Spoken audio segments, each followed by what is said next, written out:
ఇద్దరు ఉండాల్సిన పెళ్లిలో ఒకళ్ళు ఉండడం కంట ఒంటరిగా ఉండడం బెటర్. ఒక్క ఛాన్స్ ఇచ్చి చూడమ్మా. పోయిందండి, ఓపిక పోయింది. పోయాకే తెలిసింది ప్రేమకు కూడా ఓపిక ఉంటున్నాను. నాకు నాకంటే మీ మీద దియాస ఎక్కువ. ఈరోజు మీకు పుట్టినరోజు కాబట్టి మీకు విషయం చెప్పాలనిపిస్తుంది. ఎప్పుడు మీకన్నా ఎక్కువగా ఎవరిని ప్రేమించకండి. మాట్లాడు మాట్లాడు మాట్లాడు. పెళ్ళి అనేది ఇంపార్టెంట్ ఈవెంట్, జాగ్రత్తగా ఉండాలి. ఆ చేసుకునే వాడిని చూస్ చేసుకోవటంలో ఇంకా జాగ్రత్తగా ఉండాలి. ఇప్పుడు దాకా ఒక అమ్మాయి తెలియదు, అప్పటి నుంచి ఇంకొక అమ్మాయి తెలియదు. ఆ విషయం తనకి ఎప్పుడైనా చెప్పారా? చెప్పాలా?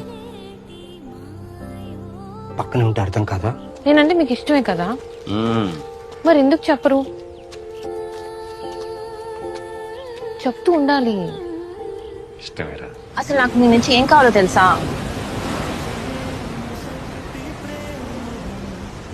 నా పక్కనే ఉండు, నేను చెప్పేది విను, నాతో మాట్లాడు. జీవితంలో ఒకసారి తప్పు జరిగిందని జీవితం నుంచి తప్పించుకొని తిరుగుతానంటే ఎలా?